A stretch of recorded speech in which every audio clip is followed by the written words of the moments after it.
De nuevo.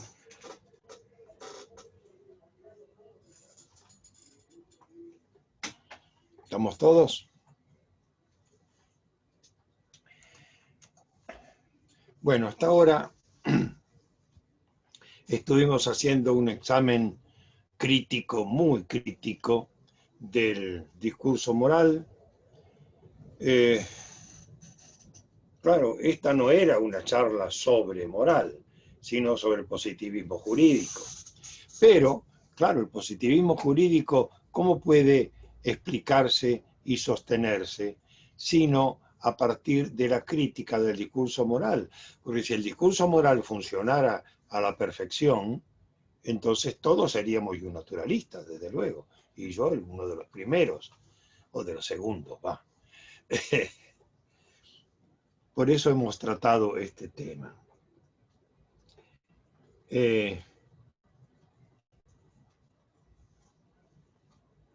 Claro, cada uno de nosotros tiene sus preferencias morales y en la práctica nosotros, abogados, litigantes, jueces, juristas, profesores, legisladores, lo que fuere, cada uno aplica la moral que tiene, la moral que puede. A veces aplica una moral más general, otras veces aplica una moral compartida por menos personas y afronta más o menos críticas. Y así es como funcionan las cosas. No es que funcionen muy bien, pero bueno, es el mundo en el que estamos acostumbrados a vivir. Ahora, hay un dato teórico que me gustaría mencionar, que acerca de las relaciones entre las posiciones metaéticas y las posiciones de teoría del derecho. Si uno no es descriptivista en materia ética, no puede ser justnaturalista. Se ve obligado a ser positivista. Si uno es descriptivista en materia ética, tiene la puerta abierta de par en par para ser justnaturalista. Una pregunta interesante es, ¿está obligado a ser justnaturalista? Yo diría que no. Y permítanme que les explique por qué. Porque esto fue objeto incluso de un debate que tuvimos el otro día en uno de estos webinares. Supongamos que yo soy descriptivista. No solo soy descriptivista, sino que tengo la fortuna de haber descubierto un método infalible para distinguir el bien del mal, para comparar y ponderar los valores, derechos y principios presentes en cada caso. Tengo todo resuelto. Todo esto que yo dije que no estaba resuelto, yo personalmente lo tengo resuelto. De modo que soy un justnaturalista absoluto con muy buenas razones, porque tengo la verdad. Bueno, como no soy egoísta en materia de verdad, quiero compartirla con los demás. Entonces empiezo a contarles a los demás mi descubrimiento, mi método, que como dije es excelente, es infalible, y consigo convencer primero a 2, después a 5, después a 15, después a 50. Y yo sigo predicando porque quiero ayudar a que mis congéneres vean la luz que yo he alcanzado. Bueno, a lo largo de los años consigo predicar y convencer a 300, 400 personas. Me siento muy contento de haber logrado eso. Pero claro, 300 o 400 personas que han visto la verdad moral, la absoluta verdad moral, son una pequeña minoría en medio de una sociedad de descreídos, de gente ignorante que todavía no se ha dado cuenta no ha tenido oportunidad de convencerse de lo que yo estoy predicando. Y claro, estas personas tienen sus propias ideas morales, que en parte son equivocadas. En una parte no, en una parte por ahí coinciden conmigo, pero en una parte son claramente equivocadas y sostienen cosas que están mal. Pero claro, es la sociedad en la que yo tengo que moverme, es la sociedad en la que yo tengo que predicar y es la sociedad en la que yo tengo que convivir. Claro, yo no estoy de acuerdo con las ideas morales predominantes y entonces, mientras no puedo convencer a muchos más, lo que hago es ponerme a conversar con ellos y a negociar. Y terminamos negociando un acuerdo de convivencia en el cual ellos no se sienten molestos porque yo diga lo que estoy diciendo, me dejan predicar con libertad, a condición de que yo no me ponga a criticar de modo muy acerbo algunas cosas que ellos hacen y que a mí me parecen mal. Ellos me dejan que yo viva como yo quiero, que mis adeptos vivan como nosotros queremos, que quieren, pero con algunas modificaciones. Yo convenzo en la negociación que algunas de las cosas más malas que ellos hacen, que dejen de hacerlas. Pero solo algunas, otras permanecen. Bueno, tenemos un acuerdo, el acuerdo que hemos conseguido negociar bien o mal. Y a mí me conviene conocer los términos de ese acuerdo y tratar de atenerme a ellos en lo posible para poder seguir conviviendo. Bueno, este acuerdo se parece muchísimo, se parece muy sospechosamente al derecho positivo. Es decir, yo que soy un naturalista y fuertemente objetivista y descriptivista en materia metaética y que tengo el verdadero método y conozco la absoluta verdad moral, sin perjuicio de esto y de mi prédica, yo tengo que conocer los términos del acuerdo a que he llegado para mientras tanto ir viviendo.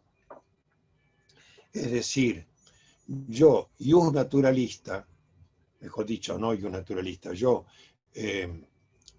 descriptivista moral absoluto, tengo, creo yo, buenas razones para ser positivista y no un naturalista. Porque si bien yo sé cuál es la verdad y sé cuál es el verdadero derecho natural, no puedo imponerlo. Entonces tengo que negociar algunos términos medios con los demás, que no tienen las ideas realmente buenas, y aceptar algunas ideas que me parecen malas, mientras tanto. Entonces a mí me conviene estudiar el derecho como es, no solamente el derecho como debiera ser, que yo lo conozco, no es el que yo negociar. De modo que me parece que aún un descriptivista en materia ética tendría buenas razones para hacerse positivista en lugar de naturalista, aún manteniendo todas sus convicciones. Pero desde luego, esto es puramente utópico lo que estoy diciendo, porque aquel que consigue ser descriptivista en materia metaética tiene la puerta abierta de par en par para ser naturalista y generalmente no pierde la ocasión. Es decir, es muy fácil hacerse naturalista en estos términos. Pero bueno, yo dejo la idea para que ustedes la piensen como les parezca. Ahora bien, ¿cuál es la situación actual? Yo les decía ayer que el legislador y el constituyente se han vuelto naturalistas y entonces imponen a toda la sociedad razonar como naturalistas, es decir, por encima del derecho positivo, averiguar si las normas son conformes a los principios, a los valores y a los derechos que están positivizados. Es de modo que ningún positivista puede ignorarlos.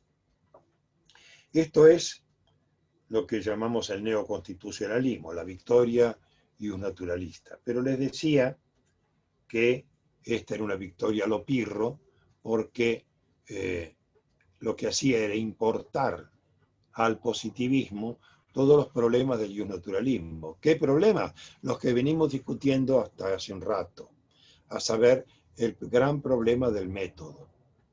Cómo hacer para distinguir el bien del mal y aplicar este criterio a todos los casos por igual.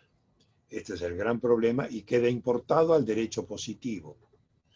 El iusnaturalismo ha evolucionado mucho. En una época tenía un fuerte contenido religioso, después tuvo un contenido religioso mucho más moderado, a partir de Grocio y Pufendorf, que no es que no creían en Dios, pero decían que el derecho natural emanaba de la naturaleza del hombre y de la naturaleza de las cosas. Yo nunca entendí cuál era la naturaleza del hombre, pero bueno, esto es lo que decían y se siguió diciendo, y lo sigue diciendo Alexis. Y hoy en día hay un nuevo iusnaturalismo. Desde mi punto de vista político, mucho más simpático que el antiguo, porque el antiguo tenía un contenido fuertemente religioso y unitario, y el nuevo constitucionalismo, el nuevo iusnaturalismo, no, al contrario, es un iusnaturalismo liberal, partidario de los derechos humanos, de la democracia y de todas estas cosas que yo también comparto y defiendo. Así que es un iusnaturalismo muy simpático, el actual.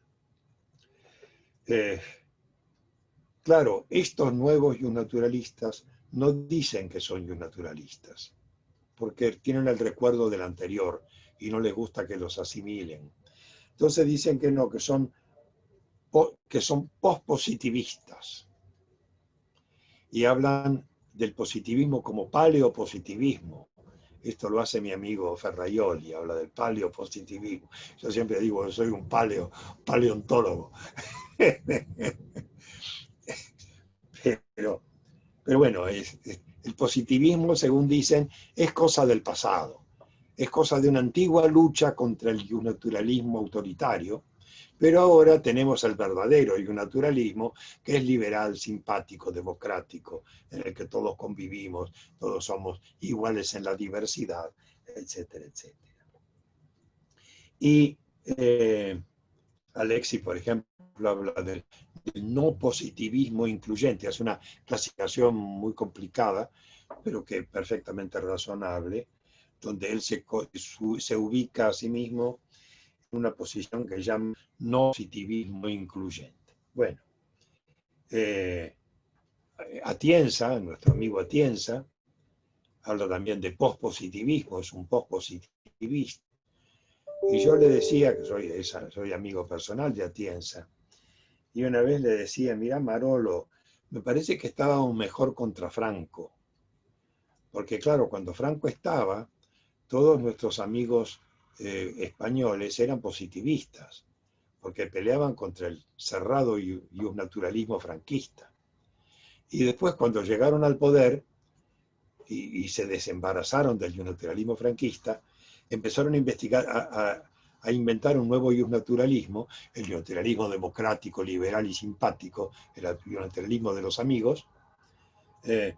Y claro, ya el pasado positivista les parecía que era pretérito, entonces hablan del pospositivismo, el paleopositivismo.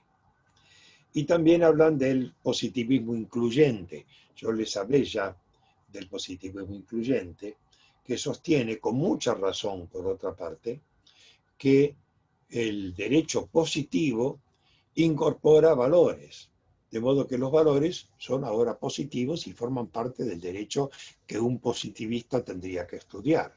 Tienen razón, pero es una razón que no termina de funcionar, porque lo que ocurre es que cuando el positivista, como les decía, trata de averiguar cuál es la solución correcta para un conflicto determinado, va a apelar a la ley lo remite a los valores y a los principios, y tiene que ponerse a estudiar los principios. Y estudiar los principios tiene todos los problemas que venimos tratando, los problemas del método del discurso moral. Es decir, cuanto mayor sea la reglamentación empírica y clara de las conductas por parte de la ley, tanto mayor seguridad hay y tanto mayor será el grado de uniformidad de las soluciones que se den a casos semejantes. Siempre va a quedar un remanente de discrecionalidad inevitable y que además está bien que esté, por lo menos me parece a mí que está bien que esté, para que el juez adapte un poco. Ahora, cuán poco y cuán mucho el juez va a estar autorizado a adaptar. En nuestros días tiene un margen creciente, brutalmente creciente, de margen para la adaptación, tanto que la adaptación incluye un relativamente bajo respeto por la letra de la ley, que en otra época era poco menos que sagrada, y ahora es bastante menospreciada, y la gran importancia está centrada en los valores, los principios, los derechos humanos, etc. Cosas todas con las que todos concordamos, pero que no generan gran uniformidad a la hora de la interpretación concreta. El asunto es, ¿qué es lo que queremos hacer con nuestro estudio del derecho, con nuestra definición del derecho y nuestro estudio del derecho? Queremos describir cómo vive la gente. Si queremos describir cómo vive la gente, tenemos que ser sociólogos o juristas realistas, que es más o menos del mismo nivel. O bien queremos establecer cómo debe comportarse la gente, y entonces podríamos ser positivistas para ver qué dicen las leyes generales. O nuestra voluntad puede ser luchar por aquello que creemos justo. Y entonces nos conviene ser naturalistas, porque el naturalismo nos da mucha fuerza, nos agrega una fuerza teórica a nuestra fuerza política para decir que lo que nosotros afirmamos es la realidad, una realidad trascendente que es accesible por nosotros por medio de nuestra razón práctica. O bien podemos ser críticos. Y los críticos son una especie de mezcla entre realistas que describen muy acertadamente cómo funciona el poder y una especie de naturalistas que nunca usan esa palabra, que luchan por ciertos contenidos del derecho que ellos creen que deberían ser acogidos. Pero cuál sea la actitud que nosotros tengamos hacia el derecho, hacia la descripción del derecho, hacia la teoría del derecho, y cuál sea nuestro interés subyacente a estas reflexiones, será lo que determine nuestra elección por una posición teórico-jurídica determinada, ya sea positivismo incluyente, positivismo excluyente, naturalismo, teoría crítica, economicismo, trialismo, etc. Depende de qué deseos, qué propósitos o qué combinaciones de propósitos tengamos. Pero lo que yo quiero enfatizar es que no importa qué teoría del derecho elijamos, en lo cual somos soberanos, deberíamos cuidar la coherencia de nuestro propio pensamiento y la operatividad de nuestro pensamiento. Es decir, todos nosotros tenemos un sistema de pensamiento, cada uno tiene el propio, tiene derecho además a tener el propio, pero este sistema de pensamiento, para empezar, debería ser coherente. Si uno tiene un sistema de pensamiento que contiene contradicciones, ahí hay un punto donde no le va a funcionar bien a uno, no importa cuál sea su contenido. Tiene que ser un sistema de pensamiento con el que uno se sienta cómodo, se sienta emotivamente cómodo. Porque si uno adopta un sistema de pensamiento con el que no se siente cómodo, no lo va a utilizar en la vida real, que es la utilidad de cualquier sistema de pensamiento. Y en tercer lugar, el sistema de pensamiento que uno adopte, cualquiera sea, tiene que funcionar. ¿Qué quiere decir funcionar? Tiene que tener utilidad para que el dueño y responsable de ese sistema de pensamiento lleve adelante su vida de una manera, digamos, no me atrevería a decir racional, razonable, ni buena, pero sí de una manera coherente, de una manera que le permitiera alcanzar o acercarse por lo menos a sus propios objetivos de un modo constante y sin quiebres innecesarios. Ahora,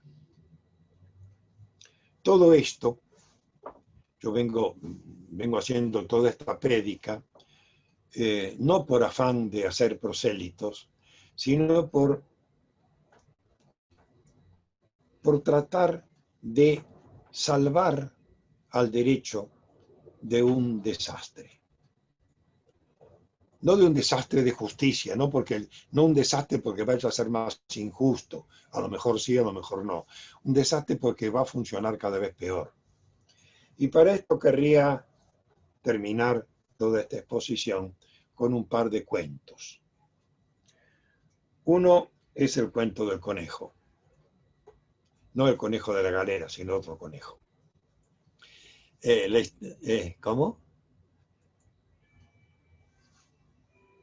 Digo, otro conejo, no es el mismo de ayer. Este otro es positivista. Claro. Es No, un conejo ayer les hablé del positivista. conejo que salía de la galera.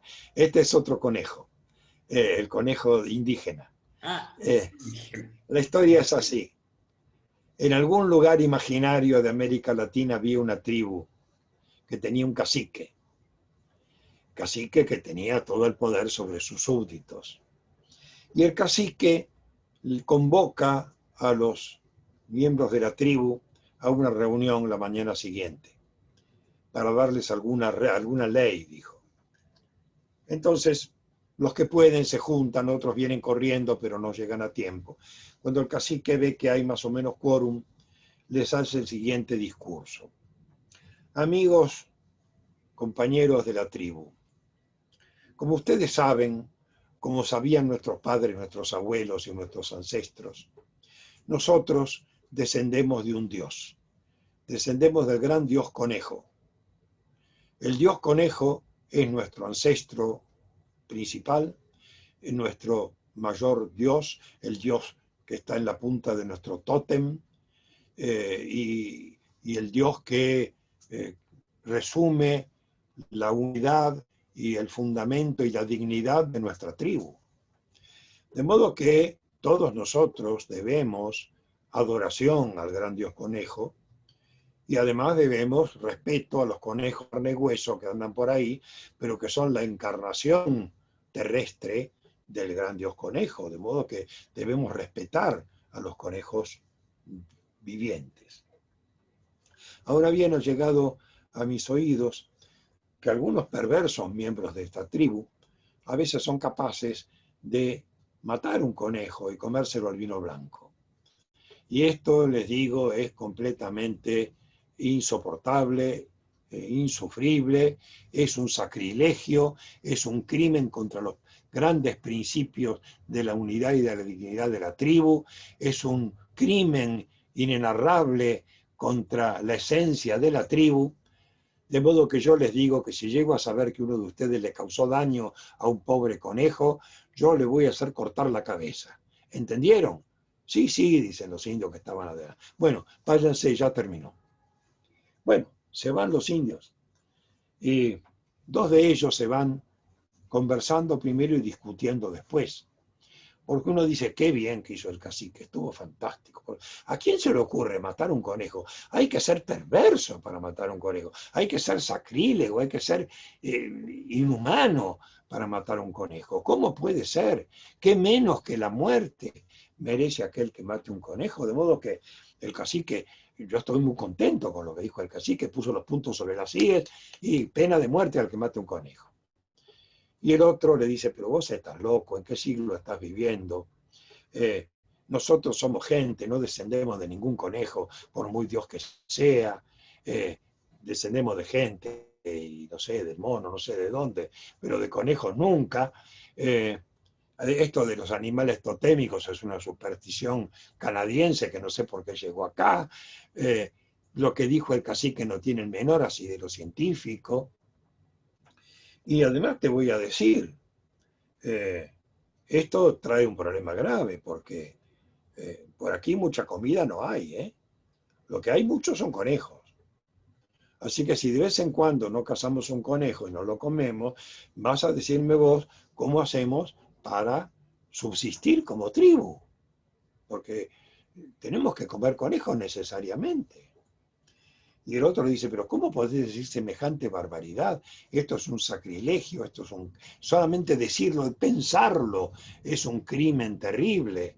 A vos ya habría que cortarle la cabeza por esto. Pero ¿cómo no seas estúpido? Bueno, cuando ya están por pelearse e irse a las manos, se cruzan con otro indio que viene corriendo. Dice, no, no te apures que ya terminó, fue cortito. Ah, sí, terminó. ¿Y qué pasó? Pregunta el indio que venía corriendo. Este cuento tiene dos finales. Un final tradicional. Los dos indios que venían discutiendo a dúo le dicen al nuevo indio, lo que pasó fue que el cacique prohibió matar conejos bajo pena de muerte. Y el primero dice afortunadamente y el segundo dice desgraciadamente. Es decir, los dos están de acuerdo en que el cacique hizo lo que hizo, que matar conejos está prohibido, y a uno le parece muy bien y a otro le parece pésimamente mal. Segundo final, mucho más actual.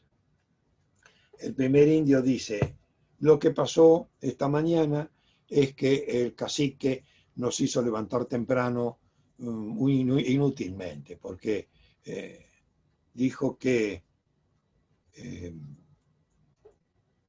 el que matara un conejo le iba a hacer cortar la cabeza. Yo diría chocolate por la noticia. ¿Qué menos que la muerte merece el que mate un conejo? ¿Hace falta que venga el cacique a decirlo? Siempre fue así. Siempre hubo que matar al que matara un conejo, porque esto es un crimen terrible. Y bueno, estuvo bien que el cacique lo dijera, pero aunque no lo hubiera dicho, ¿no? ¿A quién se le ocurre pensar de otro modo? Así que, bueno, no hacía falta que el cacique nos reuniera para esto. Ya sabíamos que había que cortarle la cabeza al que matara conejos. El segundo indio dice, bueno, en un punto estoy de acuerdo con mi distinguido colega preopinante, y es que el cacique nos hizo levantar temprano, más o menos inútilmente. Digo más o menos porque nos permitió averiguar algo útil, a saber que el cacique está completamente loco. Porque miren lo que dijo el cacique, que descendemos del dios conejo. ¿A quién se le ocurre? Esto es totalmente anticientífico, es tan evidentemente falso que no resiste el menor análisis. Además, lo que dijo es contrario a los principios de la tribu. ¿Cómo los principios de la tribu? Dice el otro. El principio de la tribu es respetar a los conejos. No, no. El primer principio de la tribu es la subsistencia de la tribu. Y la tribu no podría subsistir si no comiéramos algún conejo de vez en cuando. De modo que lo que dijo el cacique no solamente es una locura, falta de todo fundamento científico, sino que además es contrario a los grandes principios de nuestra propia tribu. De modo que lo que dijo el cacique no tiene valor alguno. Y es más, si el día de mañana el cacique llegara a cortarle la cabeza a uno de nosotros por haber matado un conejo, el cacique estará incurriendo en un delito de lesa humanidad ius cogens imprescriptible y que podría ser juzgado por el Tribunal Internacional Penal. Es decir, en el segundo final de este cuento, el único punto en el que están de acuerdo los dos indios es que el cacique es totalmente innecesario, que no sirve para nada. Porque si dice lo que hay que decir, no hacía falta que lo dijera porque era obvio. Y si dice lo que no hay que decir, es inútil que lo diga porque es nulo, porque no corresponde a los principios generales. Bueno, yo diría que estamos a mitad de camino entre los dos finales. Ya no estamos en el primer final, pero nos vamos acercando peligrosamente al segundo final, donde ya nadie sabe cuál es el sistema jurídico que lo rige. Porque cuál sea la ley que me van a aplicar a mí, por estar, por ejemplo, conversando aquí con ustedes, y no sé, a lo mejor un juez que todavía no ha sido designado y que todavía ni siquiera se recibió de abogado, el día de mañana decide que haber estado conversando con ustedes es contrario a los grandes principios del derecho y que es un crimen de lesa humanidad imprescriptible y me mete preso. ¿Por qué? Bueno, porque la ley le dice que tiene que acatar los grandes principios y los derechos humanos. Esto me lleva al segundo cuento, que en realidad no es un cuento, es un texto constitucional. Yo inventé una constitución que es, ¿para qué le voy a decir? Perfecta. Es una constitución que responde todos los requisitos de la corrección política actual. Y que además es muy sencilla, tiene solo 4 artículos, así que se la puedo recitar de memoria. Dice así, artículo primero.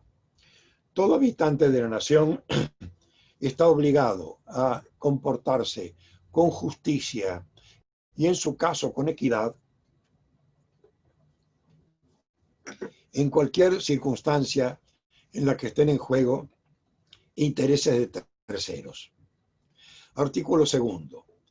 El que infringiere el artículo precedente será responsabilizado y, en su caso, reprimido de manera proporcional a la gravedad de la infracción y tomando en cuenta las condiciones personales del infractor. Artículo tercero. Deróganse todas las leyes precedentemente vigentes. Artículo cuarto, de forma. Notifíquese y regístrese. Esta Constitución tiene la justicia, la equidad, la responsabilidad, la no impunidad, la proporcionalidad, el respeto por la personalidad individual, tiene todo lo que hay que tener. Lo único que no tiene es explicarnos qué es lo que tenemos que hacer para cumplirla. Y claro, por ese motivo, creo que sería imposible para cualquier sociedad convivir y subsistir si esta fuera su constitución. Sin embargo, estamos caminando, como los indios del segundo final, estamos caminando hacia esta constitución, sin darnos cuenta. Yo haría esta imagen. Estamos tan preocupados por pedir y garantizar la justicia de los casos particulares, que estamos todos en una larga marcha, tomados de la mano y cantando himnos a la justicia, con grandes sonrisas y abrazados, hacia el precipicio. Cuando lleguemos al precipicio, es decir, cuando la humanidad se dé cuenta de que no puede convivir sin saber cuál demonios es el derecho que lo rige, porque le habrá delegado todo el poder a los jueces en cada caso particular, van a frenar y van a ver qué hacen. ¿Qué deberían hacer en esta circunstancia? Un poco de autocrítica, tratar de retroceder y ver y volver a reconocer las ventajas de las reglas generales y de los códigos. Pero seguramente no van a hacer esto porque las multitudes nunca hacen autocrítica.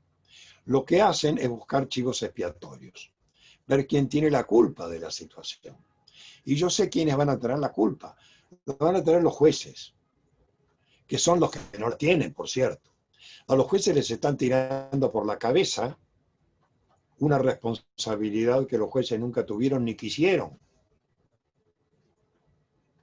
Pero cuando vean que cada juez, a su legal saber y entender, y estoy hablando de los buenos jueces, no de los malos jueces, cuando vean que cada juez tiene su propio librito, su propio sistema jurídico, por sus propias buenas razones, y que así no se puede convivir, van a decir, estos son malos jueces.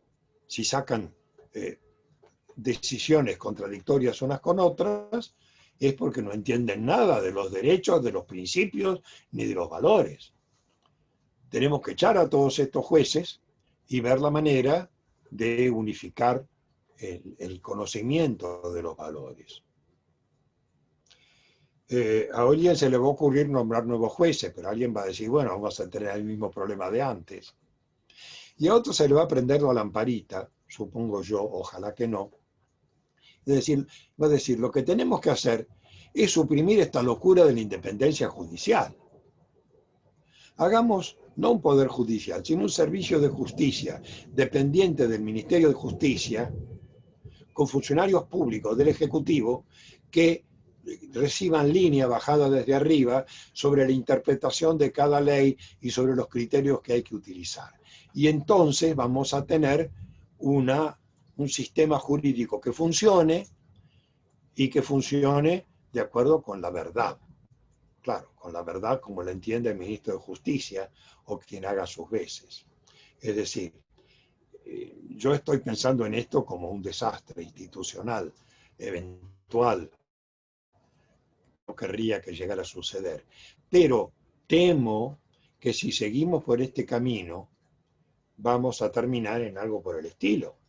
Porque no podemos seguir mucho tiempo desflecando el sistema jurídico en interpretaciones diversas de los valores, los principios y los derechos humanos. Vamos a tener que tener alguna forma de unificación. Y si la unificación no la provee la ley, no la provee la Constitución, al contrario, la Constitución la desfleca todavía más, y la ley, el Código Civil y Comercial también. Entonces, alguien la va a tener que unificar. Y ojalá que la cosa no vaya tan mal. Ahora, termino con esta reflexión filosófica. Todo este asunto, toda esta dificultad, proviene de una convicción filosófica que yo no comparto y que he venido criticando. A saber, la convicción según la cual el bien, el mal, la justicia, la injusticia y la ponderación entre principios y derechos son hechos externos, hechos objetivos que nuestra conciencia nos permite aprender y aplicar.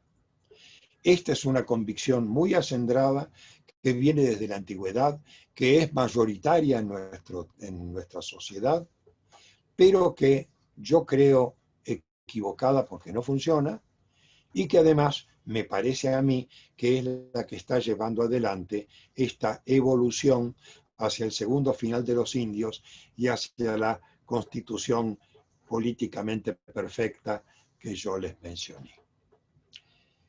Bueno, y hasta aquí es lo que les puedo contar.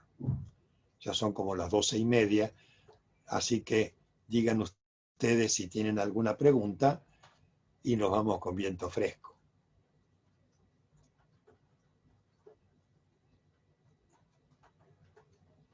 Solamente agradecerle, profesor, de mi parte, una vez más, acompañarnos, siempre predispuesto, siempre agradecidos, muy agradecidos. Tenemos una deuda de afecto y de gratitud para con usted y usted, se lo digo siempre en privado y deseo hacerlo público. No, muchísimas gracias a usted y a todos ustedes, porque para mí es un gusto y un honor poder compartir esta charla de ayer y de hoy con todos ustedes. Realmente estoy muy contento de esto y, como les decía en el ejemplo del estibador, yo tendría que pagar encima por tener el lujo de compartir estos momentos con ustedes. Así que bueno, si no tenemos nada más que tratar, les agradezco de nuevo. Perdón, Leonardo Rojas quería decir algo. No, nada. Darle Bueno, las gracias por compartir su lucidez con nosotros. muchas gracias a todos ustedes. Muchas gracias. Nos vemos la próxima. Hasta luego.